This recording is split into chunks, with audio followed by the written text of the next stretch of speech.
Marcel Radival atau yang lebih dikenal sebagai pesulap merah, belakangan ini tengah menjadi pusat perhatian banyak orang.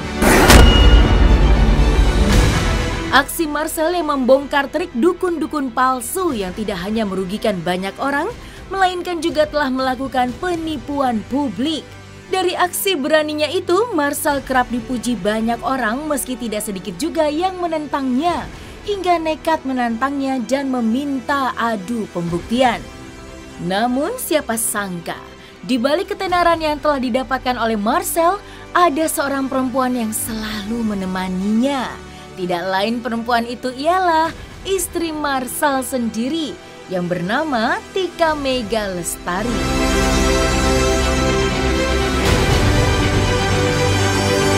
Dan belum lama ini Marcel buka-bukaan terkait istrinya yang menurutnya mengkhawatirkan Marcel lantaran banyak pihak yang dibuat geram oleh aksi suaminya. Lantas, apakah alasan Marcel yang sampai saat ini masih merahasiakan sosok sang istri dari publik?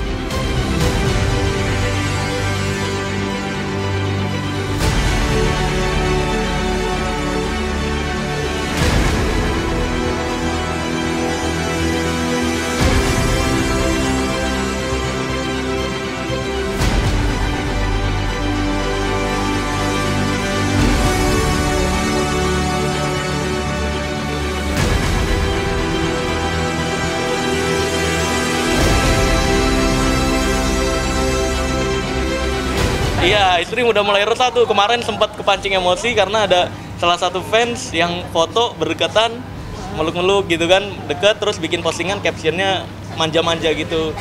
Istri justru lebih khawatir sama yang gitu daripada perdukunan sih. Dia bikin postingan, nah saya minta hapus lagi gitu karena takutnya malah yang tadinya kita edukasi perdukunan jadi bahas percintaan nih. Kembali lagi, kenapa saya pakai nama panggung, kenapa saya pakai kostum gini? Karena memang saya ingin membedakan hidup pribadi saya sama di dunia pekerjaan, biar saya tetap bisa makan di warteg gitu loh. Itu tujuan utama loh, karena saya pas masih jadi ojek online tuh pagi, siang, sore, malam makannya di warteg. Sampai sekarang pun saya seminggu 2 kali, 3 kali tuh masih menyempatkan diri makan di warteg. Terus media, ke blow up kan kemarin ke media kan. Ya di blow up sama media, nggak masalah sih. Tadinya istri juga nggak mau saya up ke media karena saya khawatir nanti dapat hujatan dan sebagainya kalau kurang kuat mental. Makanya saya keep gitu, saya privasiin, tapi ternyata ke up juga. Makanya saya mulai kasih masukan nih, kalau ada netizen gini biarin aja, kalau ada fans gini biarin aja. Paling dari istri sih, wah sekarang ini ya jadi Bang Toyib gitu. Jarang pulang ya Bang? Iya jarang pulang. Tapi kan duit ada terus kan. Tapi nah kedepannya sih ya ada rencana besar lah. Jadi kemungkinan pun saya total pindah ke Jakarta nantinya. Tapi ya lihat ke depannya aja nanti. Berarti akan boyong semua keluarga yang di Bandung untuk kemarin? Iya kemungkinan sih kayak gitu. Kemungkinan ya. Ini masih rencana karena ada rencana besar ke depannya. Ya kalau untuk protes sih paling khawatir aja ketika mau pembuktian. Kalau saya kan gitu kan. Saya merasa nggak pernah nyawa itu nggak pernah bisa dipertaruhkan bagi saya kan. Jadi ketika mau pembuktian ya udah pembuktian aja. Hasilnya kayak gimana, resikonya gimana ya nanti. Enggak, kalau untuk saat ini sih enggak sih. Karena saya khawatir itu mentalnya kuat enggak. Karena kan banyak orang gini loh, pujian itu bikin tinggi hati atau sombong ketika kita nggak kuat-kuat. Ejekan itu bikin down. Nah di entertain ini nggak boleh kita terpengaruh dengan hal lain. Entah itu pujian ataupun ejekan. Jadi benar-benar netral dan sadar diri aja sama diri sendiri. Nah saya khawatir istri saya nggak kuat terhadap hal tersebut. Ngerinya dapat banyak pujian nanti tinggi hati, dapat banyak penghinaan atau ejekan nanti ngedon. MUI mana kan di channel saya ada tuh pihak MUI juga menjelaskan mendukung ya? Iya, kalau itu kan anggota doang ya kalau nggak salah ya.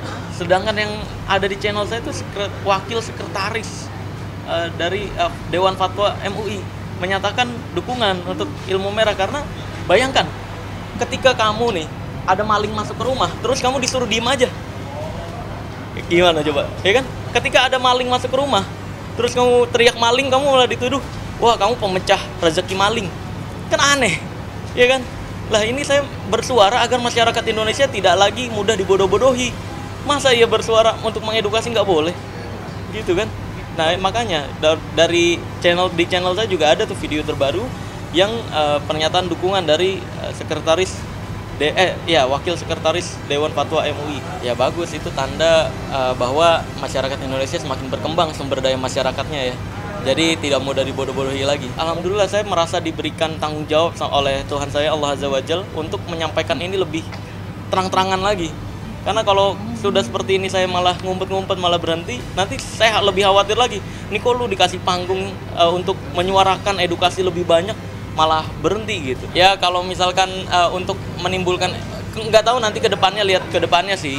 Tapi saya kemungkinan akan deh untuk menimbulkan efek jera, karena tuduhan palsu itu di Indonesia juga dilarang kan. Fitnah dan tuduhan palsu dilarang. Maka dari itu kemungkinan nanti ketika kayak misalkan panggilan pertama kemarin nih terbukti bahwa ini nggak masuk delik, ya baru nanti untuk menimbulkan efek jera, biar nggak asal-asalan orang nyusahin polisi kan dengan tuduhan palsu seperti itu.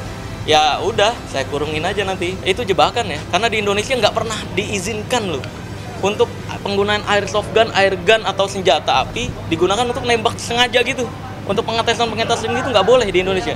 Kalau nggak percaya silahkan datang ke polisi, minta surat izinnya, silahkan minjem pistol polisi untuk tembakin ke kepala sendiri kalau boleh.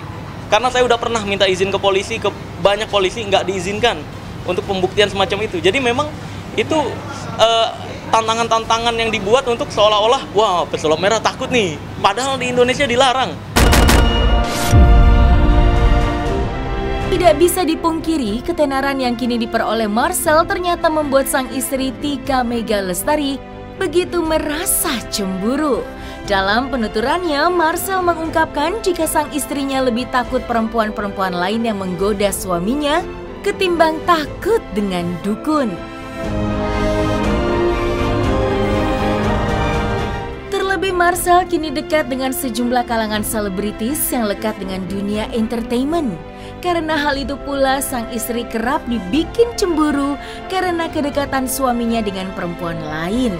Lantas, seperti apakah Marcel menanggapi kecemburuan istrinya itu?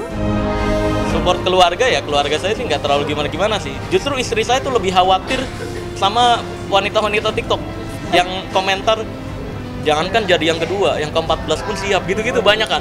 Itu yang saya takutnya nanti istri gimana nanti saya salah, padahal cuma kerja profesional. Iya, profesional aja sih. Iya. Nggak gimana-gimana juga ya, semuanya demi hiburan doang. Kontak-kontakan intens gitu atau jalan bareng nggak boleh lah. Jelas lah. Kalau jalan bareng boleh, wah bersyukur banget saya. Tapi harus menjaga hati istri juga kan, karena mau bagaimanapun dari susah ya.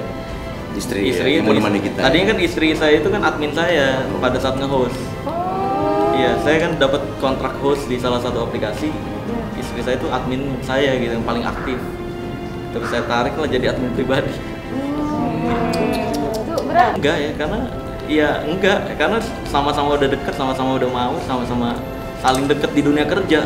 Kan hati gue di dalam nih. Gimana, apa yang perlu dijaga? Masa bisa diambil? Enggak lah. Kalau saya pribadi dulu tuh sebelum nikah udah nakal duluan. Jadi tahu lah dunia nakal-nakal bagaimana. Jadi udah kalau kesininya sih ya profesionalitas kerja aja sih. Jadi udah nggak, yang bahaya kan yang nakalnya telat. Sayangnya saya belajar nakal-nakalan tuh semenjak SMK itu. Makanya saya pernah bilang kan, pada saat SMK bahkan saya pengen dikeluarin sama sekolah. Tapi saya yakin nggak bakal dikeluarin pada saat itu. Karena saya sering telat, karena sekolah tahu saya sering pacaran pas SMK. Jadi dulu kamu nih sekolah pacaran terus gitu. Kalau telat sekali lagi dikeluarin. Nah, saya mikir nggak mungkin dikeluarin. Orang yang ngewakilin sekolah itu aja ketika ada event di sekolah lain itu saya. Jadi kalau saya dikeluarin, lu mau nyari talent dari mana lagi? Jadi dari SMK tuh saya dikenalnya, kalau SMP saya dikenalnya Ustadz. Kalau SMK itu dikenalnya tukang nidurin anak orang, hipnotis. Ada bahasa. Iya, nidurin anak orang kan, hipnotis kan. Iya, jadi kalau ngewakilin sekolah di event lain, saya tuh selalu nidurin anak orang tuh di sekolah-sekolah itu, 5 orang maju ke panggung, tidurin. Gitu. Itu pas SMP kan saya belajar agamanya terlalu dalam, saya nggak nakal-nakalan tuh, terus nggak ngerti gimana cara deketin cewek gitu. Dulu gimana cara ngobrol yang baik ke wanita dulu nggak ngerti. terus juga ekonomi nggak ada, jadi kurang pede. Akhirnya nggak ke psikolog, tapi saya belajar teknik percintaan pas SMK itu. Teknik-teknik percintaan kayak misalkan cara ngajak dating tanpa penolakan. Ada kan kalau pria nih ngajak dating wanita nih 50-50 kan. Ada teknik-teknik bagaimana caranya ngajak dating wanitanya nggak bisa nolak. Tahu puncak pencapaian saya kayak gimana, saya ngikutin ngalir bagaimana ide saya muncul. Ini bahkan ada tawaran-tawaran lagi, jadi ini, jadi itu. Ya banyak sih. Nanti saya coba filter juga sih. Ya saya nggak pernah gimana, saya nggak tahu puncak puas saya sampai mana gitu. Karena ya kalau misalkan ini adalah ending, nanti ya kalau saya merasa ini adalah mateng, nggak ada jalan lain selain jadi busuk kan. Saya tetap terus belajar, tetap terus berproses gitu sih. Mereka pakai pakaian merah, ya orang-orang ingatnya wah ini ngikutin pesulap merah gitu. Ya nggak masalah, saya pun sekali lagi berbagi rezeki itu nggak merugikan saya juga. Karena rezeki udah ditakar masing-masing.